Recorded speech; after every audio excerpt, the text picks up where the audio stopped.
ദേഷ്യത്തിലാണല്ലോ. Anti രാവിലെ വിളിച്ച് എന്താണാവോ പറഞ്ഞത്. നീ എന്തിനാ അമ്മയെ വിളിച്ച് ഞാനെന്ന് നാട്ടിലേക്ക് വരുന്നുണ്ടെന്ന് പറഞ്ഞത്? എടാ ഞാൻ അങ്ങനെയല്ല പറഞ്ഞത്. കള്ളം പറയരുത് പവി. രാവിലെ അമ്മ എന്നെ വിളിച്ചിരുന്നു. എപ്പോഴാ പെണ്ണ് കാണാൻ വരുന്നതെന്ന് ചോദിച്ച്. ആക്ച്വലി ആൻറ്റി നിന്റെ കല്യാണക്കാര്യം പറഞ്ഞപ്പോൾ ഞാൻ ജസ്റ്റ് ഒന്ന് സപ്പോർട്ട് ചെയ്തേ ഉള്ളൂ, അല്ലാതെ. മിണ്ടരുത് നീ. ഒരു കാര്യമില്ലാതെ അമ്മ ഇതിലേക്ക് വലിച്ചിട്ടപ്പോൾ നിനക്ക് സമാധാനമായോ? ഇനിയിപ്പോൾ നാട്ടിലേക്ക് ചെല്ലാതെ അമ്മ എനിക്കൊരു സ്വസ്ഥതയും തരില്ല. അപ്പൊ നീ പെണ്ണ് കാണാൻ പോവാ? പൂടി മരക്കഴുതേ.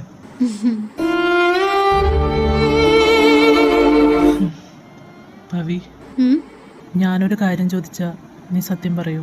ചോദിക്ക്. ഈ 2 വർഷത്തിനിടയ്ക്ക് ഒരിക്കൽ പോലും ഒരു ഫ്രണ്ടിൽ കവിഞ്ഞ് ഒരിഷ്ടവും നിനക്ക് എന്നോട് തോന്നിയിട്ടില്ലേ? എടാ അതിന് ഞാൻ നിന്നെ. ഉണ്ടോ ഇല്ലേ? ഇല്ല. Okay, by.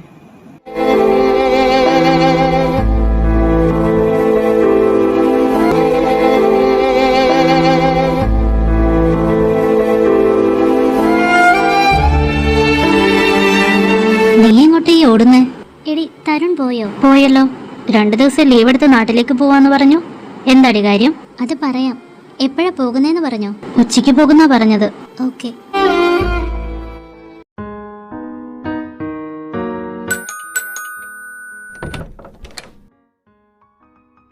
നീയായിരുന്നോ? അപ്പോഴേക്കും കുറ്റം പറിച്ച് ഇങ്ങോട്ട് പോന്നോ? പിന്നെ നീ ഇങ്ങനെ പിണങ്ങി പോന്നാ പിന്നെ വരാതെ പറ്റുമോ? നാളെ തന്നെ ഇങ്ങോട്ട് വരില്ലേ? പിന്നെന്താണ് ഇത്ര അധികം കെട്ടിപ്പൂട്ടുന്നേ? അതെ, വേണമെങ്കിൽ ആന്റിയോട് ഞാൻ ഒന്നുകൂടെ സംസാരിക്കാം. വേണ്ട, നീ ഒരിക്കൽ സംസാരിച്ചതിന്റെ ക്ഷീണം തന്നെ മാറിയിട്ടില്ല. അല്ല എന്നാലും. എന്റെ പൊന്നു പവി, ഒന്നാമത്തെ കാര്യം, ഞാൻ ഇപ്പോഴൊന്നും വിവാഹം കഴിക്കാൻ വിചാരിച്ചിട്ടില്ല. പിന്നെ അമ്മ പറഞ്ഞ 2ാമത്തെ ഓപ്ഷൻ, അത് നീ റിജക്ട് ചെയ്തില്ലേ. ഇനിയിപ്പോ നീ എന്ത് സംസാരിക്കാനാ? നിനക്കെന്നോട് ദേഷ്യമായിരിക്കും അല്ലേ? Of course yes. ഇത്രയും സുന്ദരനും സൽസ്വഭാവിയുമായ എന്നെ നീ റിജക്ട് ചെയ്തില്ലേ, പിന്നെ ദേഷ്യമില്ലാതിരിക്കോ? തരുൺ, എടാ തരുൺ. എന്താടി? എനിക്ക് നിന്നോട് കുറച്ച് സംസാരിക്കാനുണ്ട്. അതാ തിരുമോന്ത കണ്ടപ്പോഴേ മനസ്സിലായി. നോക്കു പവി, നിന്നെ കുറിച്ച് പറയാനാണെങ്കിൽ എനിക്ക് കേൾക്കാൻ താല്പര്യമില്ല. ആഹാ, അപ്പോ എന്റെ പാസ്റ്റിന് നിനക്ക് അത്ര വിലയേ ഉള്ളൂ അല്ലേ? നിന്റെ കഴിഞ്ഞ കാലം എന്നെ ബാധിക്കാത്ത വിഷയമായതുകൊണ്ട് അത് കേൾക്കാൻ താല്പര്യമില്ലെന്നാ ഞാൻ പറഞ്ഞത്.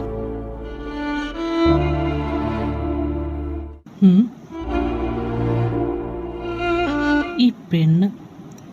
നോക്കു പവി, 2 മണിക്കൂർ സമയമുണ്ട്. അതിനുള്ളിൽ പറഞ്ഞു തീർക്കാൻ പറ്റിയ കഥയാണെങ്കിൽ പറ, ഞാൻ കേൾക്കാം.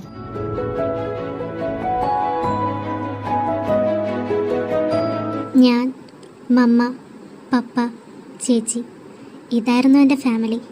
ഞാൻ 10ാം ക്ലാസ്സിൽ പഠിക്കുമ്പോഴാണ് മമ്മ ഞങ്ങളെ വിട്ടു പോയത്. അത് കഴിഞ്ഞ് 1 കൊല്ലത്തിനുള്ളിൽ ചേച്ചിയുടെ വിവാഹം കഴിഞ്ഞ് അവളും പോയതോടെ ഞാനും പപ്പയും തനിച്ചായി. അങ്ങനെയിരിക്കെ പപ്പയ്ക്ക് ജോലി സ്ഥലമാറ്റം കിട്ടി. ഞങ്ങൾ പുതിയൊരു വീട്ടിലേക്ക് താമസം മാറി. അവിടെ നിന്നാണ് എൻ്റെ ലൈഫ് ഞാൻ ഒട്ടും പ്രതീക്ഷിക്കാത്ത, ആഗ്രഹിക്കാത്ത രീതിയിൽ മാറി മറിഞ്ഞത്.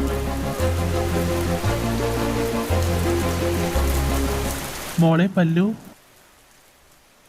എന്താ പപ്പ? ഇനിയുള്ള ക്ലീനിങ് ഒക്കെ നമുക്ക് നാളെ ചെയ്യാം. മോളെ കിടന്ന് ഉറങ്ങാൻ നോക്ക്. നാളെ കോളേജ് ഉള്ളതല്ലേ? ഓക്കെ പപ്പ.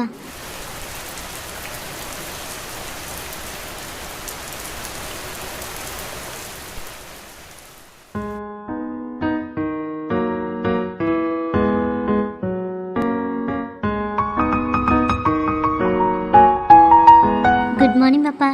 സോറി കേട്ടോ, ഞാൻ കുറച്ച് ലേറ്റായി. അത് സാരമില്ല, പപ്പയും ലേറ്റ് ആയിട്ട് എഴുന്നേറ്റത്. ബ്രെഡ് ഓംലേറ്റ് ഉണ്ടാക്കിയിട്ടുണ്ട്, മോൾ അത് കഴിച്ചിട്ട് പോയി റെഡി ആവാൻ നോക്ക്. ശരി പപ്പ. പിന്നെ ഇന്നലെ ചേച്ചി വിളിച്ചിരുന്നു. വീട് മാറിയ കാര്യം പറഞ്ഞോ? ആ പറഞ്ഞു. 1 വർഷത്തിന് മുകളിലായി. എപ്പോഴെങ്കിലും വിളിച്ചിട്ട് പപ്പ സുഖമാണോ എന്നൊരു ചോദ്യം. വീഴ്ചകൾ ഉണ്ടായിട്ടുണ്ട്, അത് പക്ഷേ ഉള്ളിലുള്ള സ്നേഹം പ്രകടിപ്പിച്ചില്ല എന്നുള്ളതായിരുന്നു. അതിനർത്ഥം ഞാൻ നിങ്ങളെ സ്നേഹിച്ചിട്ടില്ല എന്നല്ല. സാരമില്ല, നിങ്ങളുടെ മമ്മ ഉണ്ടായിരുന്ന സമയത്ത് വിഷമിച്ചിരിക്കുമ്പോൾ ചേർത്ത് പിടിക്കാനോ തളർന്നു പോകുമ്പോൾ താങ്ങായി നിൽക്കാനോ ശ്രമിച്ചിരുന്നില്ല. അതിനുള്ള ശിക്ഷയായിരിക്കും ദൈവം മകളുടെ രൂപത്തിൽ തരുന്നത്. ഇങ്ങനെയൊന്നും പറയല്ലേ പപ്പ, അതൊക്കെ കഴിഞ്ഞു പോയ കാര്യങ്ങളല്ലേ. പപ്പയ്ക്ക് ഞാനില്ലേ, നമുക്ക് നമ്മൾ മതി. ഇല്ല പല്ലു, കുറച്ചു കഴിഞ്ഞാൽ നീയും പോകും. ഇല്ല, പപ്പയായിട്ട് എന്നെ ഉപേക്ഷിക്കാതെ ഞാൻ പപ്പയെ വിട്ട് എങ്ങോട്ടും പോകില്ല. ഇനി വരുന്ന ലേറ്റാവും, ഞാൻ പോയി റെഡി ആവട്ടെ.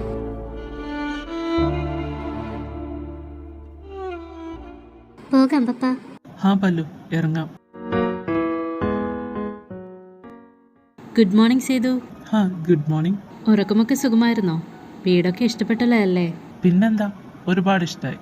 നിങ്ങളിവിടെ പുതിയതല്ലേ, എന്തെങ്കിലും സഹായം വേണമെങ്കിൽ ചോദിക്കാൻ മടിക്കണ്ട. സന്തോഷം. മായ സ്കൂളിലേക്കായിരിക്കും അല്ലേ? ആ അതെ, ഇന്ന് ഫസ്റ്റ് ഡേ ആണ്. ഇപ്പം തന്നെ ലേറ്റായി. എന്നാൽ പിന്നെ ഞാൻ ഇറങ്ങട്ടെ. ഓ ആയിക്കോട്ടെ. ഇവരെന്താ ഇങ്ങനെ?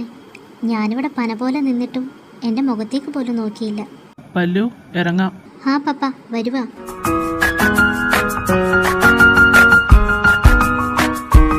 പല്ലു, ചാവി മോളുടെ കയ്യിലില്ലേ? തനിച്ചിരിക്കാൻ പേടിയൊന്നുമില്ലല്ലോ? ഏയ് ഇല്ല പപ്പ, 5 മണിയാകുമ്പോഴേക്കും താഴെയുള്ള ടീച്ചർ വരുമല്ലോ, പിന്നെ കുറച്ച് നേരമല്ലേ, ഞാനിരുന്നോളാം. പിന്നെ മോളെ, ഇവിടെ നിന്ന് 1/2 മണിക്കൂർ ദൂരമുണ്ട് കോളേജിലേക്ക്. ബസ്സിലിരുന്ന് ഉറങ്ങിയേക്കല്ലേ? ഇല്ല പപ്പ. എന്നാ ശരി, പപ്പ പോയിക്കുവാ. ഓക്കെ പപ്പ, ബൈ.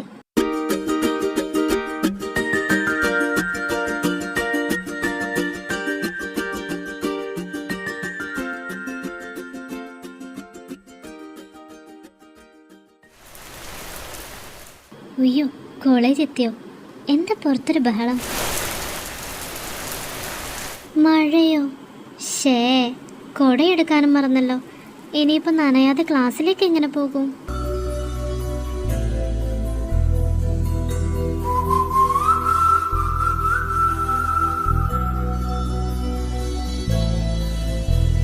ഹൗ, ആശ്വാസമായി. സീനിയറാണെന്ന് തോന്നുന്നു. ഹലോ, ഒന്ന് നിൽക്കണേ. മഴ കാരണം കേട്ടില്ലെന്ന് തോന്നുന്നു. ഇനിയിപ്പോൾ ഞാൻ എന്ത് ചെയ്യും? ഇറങ്ങി ഓടാം.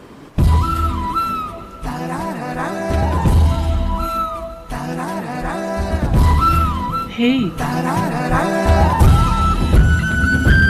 അയ്യോ, നനഞ്ഞോ? എന്താ? അതെ, സോറി, ഞാൻ കുട കൊണ്ടുവരാൻ മറന്നു. എന്നെ ഒന്ന് അങ്ങടാക്കി തരുമോ? ഉം. ശരി.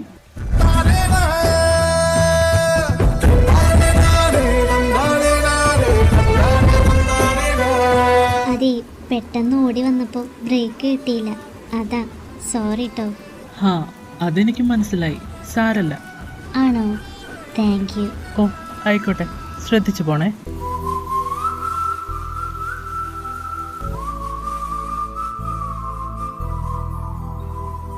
അയ്യോ, ക്ലാസ് കണ്ടുപിടിക്കണ്ടേ. ഹായ്, ഞാൻ എമിലി. ഇയാളുടെ പേരെന്താ? ഹായ്, ഞാൻ പല്ലവി. പല്ലവിയുടെ വീട് എവിടെയാ? ഇവിടെ അടുത്ത് തന്നെയാ, അവന്യൂ റോഡ്. ഞാനും അവിടെ തന്നെയാ. അവന്യൂ എൻട്രൻസ് കഴിഞ്ഞ് വലതുവശത്തെ 2ാമത്തെ വീട് എൻ്റെയാ. ഇയാളെ ഞാനതിന് മുൻപ് അവിടെ കണ്ടിട്ടില്ലല്ലോ. അതിന് ഇന്നലെയാ ഞങ്ങളങ്ങോട്ട് താമസം മാറി വന്നത്. അവിടെ മായ എന്ന പേരുള്ള ഒരു ടീച്ചറില്ലേ, അവരുടെ വീടിൻ്റെ മുകളിലത്തെ പോർഷനിൽ ഇപ്പം ഞങ്ങളാ താമസിക്കുന്നത്. ആ, അങ്ങനെ പറ. മായാൻ്റെയും എൻ്റെ മമ്മയും നല്ല തിക്ക് ഫ്രണ്ട്സാ. മമ്മ പറഞ്ഞിരുന്നു അവിടെ ഒരു അച്ഛനും മകളും പുതിയ താമസക്കാർ വരുന്നുണ്ടെന്ന്. അത് നീയാണല്ലേ? അതെ. എമിലിയുടെ വീട്ടിലാരൊക്കെയുണ്ട്? ഞാൻ, പപ്പ, മമ്മ, പിന്നെ ഒരു ഏട്ടൻ ഇവാൻ. അവനെ ഇവിടെ തന്നെ പഠിക്കുന്നത്, PG ഫൈനൽ ഇയർ. പല്ലവിയുടെ വീട്ടിലാരൊക്കെയുണ്ട്? ഞാനും പപ്പയും, പിന്നെ ഒരു ചേച്ചിയുണ്ട്. അവളുടെ കല്യാണം കഴിഞ്ഞു, ഇപ്പോൾ ഹസ്ബൻഡിൻ്റെ കൂടെ US-ലാ. ഓ, അപ്പം മമ്മയോ? മമ്മ ഇല്ല, 2 വർഷമായി. അയ്യോ, ഞാൻ അത്ര കണ്ട് ചിന്തിച്ചില്ല. നിനക്ക് സങ്കടമായെങ്കിൽ സോറി കേട്ടോ. ഹേയ്, അത് സാരല്ല. പല്ലവി എങ്ങനെ പോകുന്നേ? കോളേജ് ബസ്സിൽ. എമിലിയോ? ഞാൻ ഏട്ടൻ്റെ കൂടെ. രാവിലെ പറഞ്ഞില്ലേ ഇവിടെ പഠിക്കുന്നുണ്ടെന്ന്. ഞാനത് മറന്നു. നന്നായി. ഞാനൊന്ന് പോട്ടെ, അവരുടെ ബ്ലോക്ക് അപ്പുറത്താ. ആ ഓക്കെ, നാളെ കാണാം.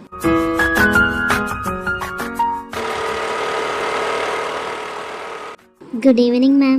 Good evening. ഇയാളിപ്പോൾ വന്നേ ഉള്ളൂ? അതെ മാം. പപ്പ വരാൻ ലേറ്റ് ആവില്ലേ? വരൂ, ഒരു കോഫി കുടിച്ചിട്ട് പോവാം. ഇറ്റ്സ് ഓക്കെ മാം, കുഴപ്പമില്ല. ഹാ വരൂ, ഒരു കോഫി അല്ലേ, കുടിച്ചിട്ട് പോവാം. ഓക്കെ.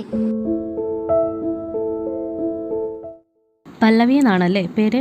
അതെ മാം. ഞാനൊരു സ്കൂൾ ടീച്ചറായതിൻ്റെ റെസ്പെക്റ്റ് കൊണ്ടാണ് പല്ലവി മാം എന്ന് വിളിക്കുന്നത് എന്നെനിക്ക് മനസ്സിലായി. പക്ഷെ പല്ലവി എന്നെ അങ്ങനെ വിളിക്കണ്ട, you can call me aunty. പല്ലവിക്കൊരു സിസ്റ്റർ ഇല്ലേ? ഉണ്ട്, അവളുടെ കല്യാണം കഴിഞ്ഞു, ഇപ്പോൾ ഹസ്ബൻഡിൻ്റെ കൂടെ US-ലാ. ഓ ഓക്കെ. പല്ലവിയുടെ മമ്മ എങ്ങനെ മരിച്ചത്? അത് അറ്റാക്കായിരുന്നു.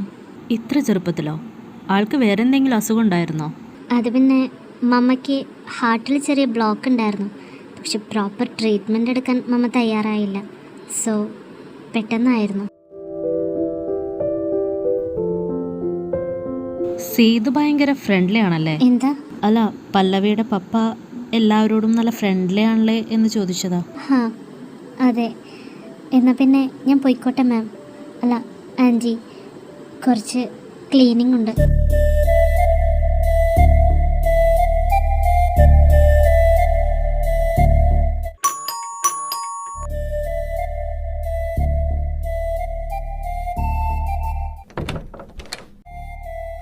പപ്പയോ? പപ്പന്ന് നേരത്തെ പോന്നോ? ഹാ, ഇവിടം പുതിയതല്ലേ, മോള് തനിച്ചാണല്ലോ എന്നോർത്തപ്പോൾ വേഗം പോന്നു. ആണോ? ഞാനിവിടെ റൂമൊക്കെ ക്ലീൻ ചെയ്യാൻ തുടങ്ങുമായിരുന്നു. എങ്കിൽ മോള് പെട്ടെന്ന് ക്ലീനിങ് ഒക്കെ തീർക്ക്, നമുക്കൊന്ന് പുറത്തു പോവാം. ശരി പപ്പ, ഞാൻ റെഡി. പോകാം പപ്പ. ഹാ, പോകാം. നല്ല മഴയാണല്ലോ പല്ലു, ഈ മഴയത്ത് എങ്ങനെ പോകുന്നേ? ശരിയാ, നമുക്കെന്നാ പിന്നെ പോകാം. പപ്പ, ഞാൻ ഈ മഴയത്തൊന്ന് നടന്നിട്ട് വരട്ടെ. ഈ നേരത്ത് അത് വേണോ പല്ലു? പ്ലീസ് പപ്പ. ശരി, ഒരുപാട് ദൂരേക്കൊന്നും പോണ്ട, പോയിട്ട് വേഗം വാ. താങ്ക് യു പപ്പ, ഞാൻ വേഗം വരാം.